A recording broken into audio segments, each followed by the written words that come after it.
What is our second main topic today? This comes from Dragon Ball fan Goku Vegeta.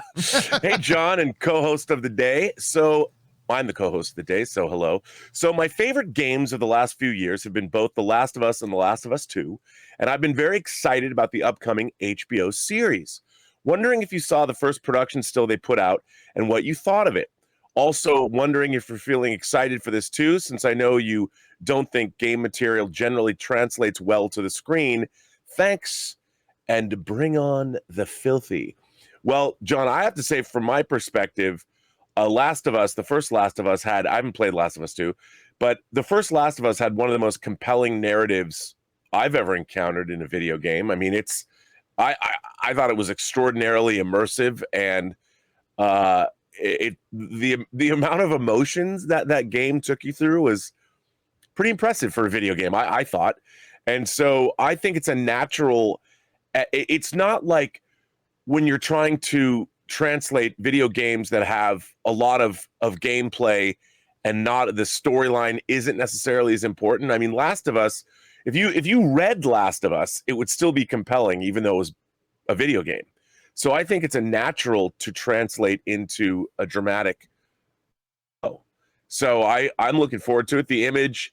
We had Pedro Pascal, the busiest man in Hollywood, apparently. I thought it looked good. I mean, it's a pic, I got to see a trailer, but, a picture is like, yeah, it looked like it's The Last of Us, but live action. Deadline says, based on the critically acclaimed video game, The Last of Us, developed by Naughty Dog exclusively for PlayStation platforms, the story takes place 20 years after modern civilization has been destroyed. Joel, a hardened survivor, is hired to smuggle Ellie, a 14-year-old girl, out of an oppressive quarantine zone. What starts as a small job soon becomes a brutal, heartbreaking journey as they both must traverse across the U.S. and depend on each other for survival. So, yeah, man, I'm stoked. I hope it's good. I'll watch it. I'll definitely be tuning in. What do you think? Well, I've said for a long time that one of the reasons we've had the video game curse for so long is because it's very simple. Nobody wants to accept it, and that's fine. I'll say the inconvenient truth. Video games are made primarily, and this is the way it should be, for gameplay, for your immersive experience with it. That's what makes a game great.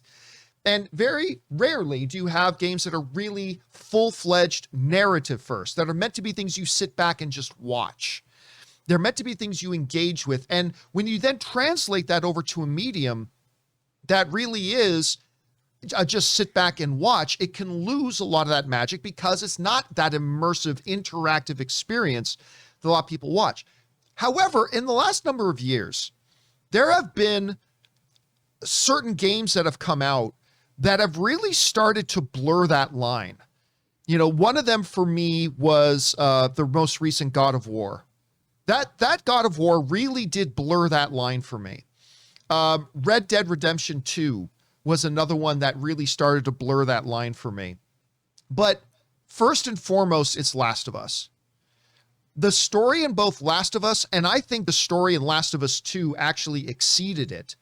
But the story in the Last of Us games have been so compelling, so engaging.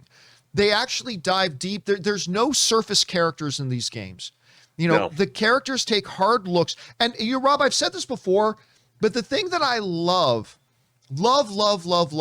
about Last of Us 2 is it is a great study of what pain does to even good people.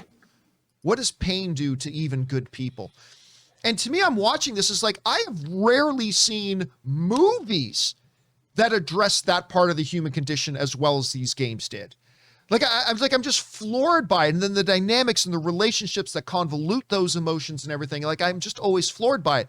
So yeah, when they put out this image, Rob, when they put out this image, and I see Neil Druckmann, the guy, kind of the head guy of Last of Us for the games, going, actually, let's actually bring up what he actually said here.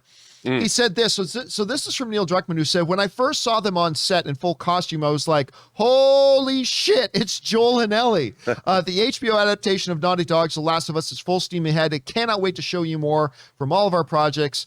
And that pretty much sums it up. I mean, you kind of look at this, you immediately know, you feel like, I look at this image, and granted, it's just a still image. it's just a still image. Who knows? But it gives me a little bit that same feeling, Rob, that I had sitting down and watching Lord of the Rings, The Fellowship of the Ring for the first time. As Gandalf rides into the Shire and I just see that image on screen, I remember sitting in the theater and going, oh my God, we're in the Shire. Like I felt like it took me there. When I see this image, I'm just telling you, my imagination instantly went, oh my God, we're in the world of The Last of Us. It just felt good. It felt right. Now, who knows, Rob? This thing could be a big pile of crap. It could be absolutely awful for all we know. But I got to tell you, I'm excited about what we're seeing so far. I like the first image, even though it doesn't give us anything per se. But again, it just gave me that little magical feeling that the opening Lord of the Rings did. I feel like looking at this picture, like we're in that world. And it makes me excited for it. I got to say, it makes me excited for it. Anyway, guys, question is for you. What are your thoughts right now on the whole Last of Us project? And now, Rob, my favorite word, the tangibilization, actually seeing production images coming out of it. It makes it feel so real to us right now. I'm loving what I'm seeing. What are you guys thinking? Jump down into the comment section below and let us know your thoughts.